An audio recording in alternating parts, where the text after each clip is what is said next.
பில்கள் மற்றும் பரிவர்த்தனைகளை சரியாக படித்தல் ஒரு புத்திசாலித்தனமான பணப்பழக்கம். Reading bills and transactions correctly a smart money habit. Meera தனக்கு பிடித்த ஸ்டேஷனரி கடையில் ஷாப்பிங் செய்து முடித்துவிட்டார். பலரைப் போலவே கடையை விட்டு வெளியே செல்வதற்கு முன்பு அவரும் தனது பில்லை எப்போதும் சரிபார்ப்பதில்லை.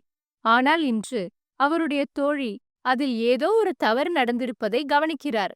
2 புத்தகங்களுக்கு கட்டணம் வசூலிக்கப்பட்டுள்ளதாக பில்லில் உள்ளது. ஆனால் அவர் ஒரே ஒரு புத்தகத்தை மட்டுமே வாங்கியுள்ளார். தவறை உணர்ந்த மீரா அது குறித்து விற்பனையாளரிடம் கூறுகிறார். அதிர்ஷ்டவசமாக அப்பிழை சரி செய்யப்பட்டது. ஆனால் இந்நேரம் அதை சரிபார்க்காமல் விட்டிருந்தால் அவர் தேவையில்லாமல் கூடுதல் பணம் கட்ட வேண்டியதாக இருக்கும். நீங்கள் எப்போதாவது ஒருமுறை சரிபார்க்காமல் பில்லை செலுத்தியிருக்கிறீர்களா? இது எல்லோரிடமும் உள்ள ஒரு பொதுவான பழக்கம். ஆனால் இதனால் பணம் தான் வீணாகும். உங்கள் பில்களை சரிபார்ப்பதால் பிழைகளை கண்டறிவதோடு மட்டுமின்றி நிதி சார்ந்த விஷயங்களில் கவனமாகவும் இருக்கலாம். உங்கள் பில்களை சரிபார்ப்பதன் முக்கியத்துவத்தையும் அது உங்கள் நிதி நலத்திற்கு எவ்வாறு பயனளிக்கும் என்பதையும் குறித்து தெரிந்து கொள்வோம். இந்த காணொளியில் நாம் பேசப் போவது பில்களை புரிந்து கொண்டு சரிபார்ப்பது, டிஜிட்டல் நிதி பரிவர்த்தனைகளை திறம்பட நிர்வகிப்பது. இந்த நடைமுறைகளை புரிந்து கொள்வதால் உங்கள் நிதிகளை சிறப்பாக கையாளவும் பணத்தை வீணடிப்பதை தவிர்க்கவும் முடியும். ஒரு பில் என்பது வெறும் காகித துண்டு அல்ல. அது நீங்கள் வாங்கி பணம் செலுத்திய பொருட்கள் மற்றும் சேவைகளின் விவரங்களை வழங்கும் ஒரு சட்ட ஆவணமாகும். அதை சரிபார்க்க வேண்டிய காரணங்கள் இதோ. சரியாக உள்ளதா என பார்க்க நீங்கள் பணம் செலுத்திய அனைத்து பொருட்களையும் சேவைகளையும் பெற்றுள்ளீர்கள் என்பதையும் உறுதிப்படுத்திக் கொள்ளவும். பிழைகளை கண்டறிய 2 அல்லது அதற்கு மேற்பட்ட முறை செய்யப்பட்ட உள்ளீடுகள் அல்லது தவறான கட்டணங்களை கண்டறியவும். விலைகளை சரிபார்க்க பில் செய்யப்பட்ட தொகையை குறிப்பிட்ட தயாரிப்பின் அதிகபட்ச சில்லறை விற்பனை விலையுடன் MRP ஒப்பிடவும். இந்த படிகளை தவிர்ப்பதால் உங்கள் பணம் வீணாகும். இப்போது மீராவுக்கு ஆனதே அதே போல. ஒவ்வொரு பில்லிலும் சில முக்கிய விவரங்கள் இருக்கும்.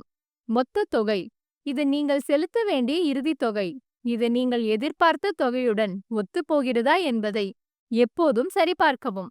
கட்டணங்களின் பிரிவு, ஒவ்வொரு தயாரிப்பு அல்லது சேவைக்கான தனித்தனி விலைப்பட்டியல். வரிகள் மற்றும் கூடுதல் கட்டணங்கள், இவற்றில் GST, சேவை கட்டணங்கள் அல்லது பிற பொருந்தக்கூடிய கட்டணங்கள் அடங்கும். இப்போதெல்லாம் நிதி பரிவர்த்தனைகளுக்கு பில்கள் தேவைப்படுவதில்லை.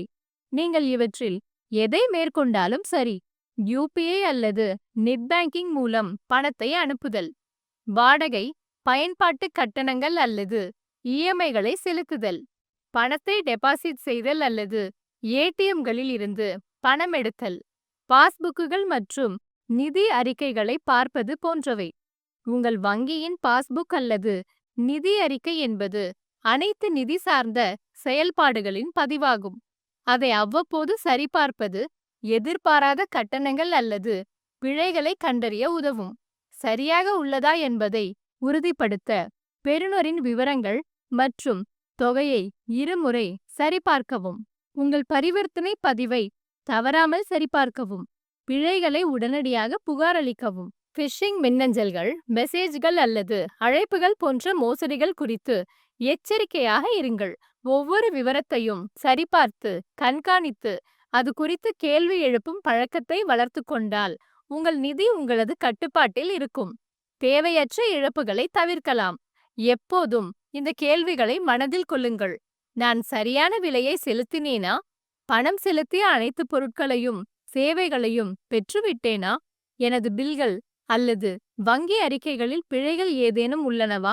ஒவ்வொரு பரிவர்த்தனைக்கும் எப்போதும் ஒரு பில் அல்லது ரசீதை கேட்டுப் பெறுங்கள். நீங்கள் வாங்கியவற்றையும் உங்கள் அறிக்கைகளையும் ரசீதுகளுடன் ஒப்பிட்டு பார்த்து உறுதிப்படுத்தவும். தவறான கட்டணங்கள் அல்லது பிடித்தங்களை நீங்கள் கவனித்தால் கீழே உள்ளவர்களை தொடர்பு கொள்ளவும். பரிவர்த்தனை தொடர்பான பிழைகளுக்கு உங்கள் வங்கி அல்லது விற்பனையாளர். ஏமாற்றும் செயல்பாடு அல்லது மோசடிகளை புகாரளிக்க தேசிய சைபர் கிரைம் புகார் போர்ட்டல். உங்கள் பணம் நீங்கள் கடினமாக சம்பாதித்தது. புத்திசாலித்தனமான நிதி சார்ந்த முடிவுகளை எடுப்பதன் மூலம் அதை பாதுகாக்கவும்.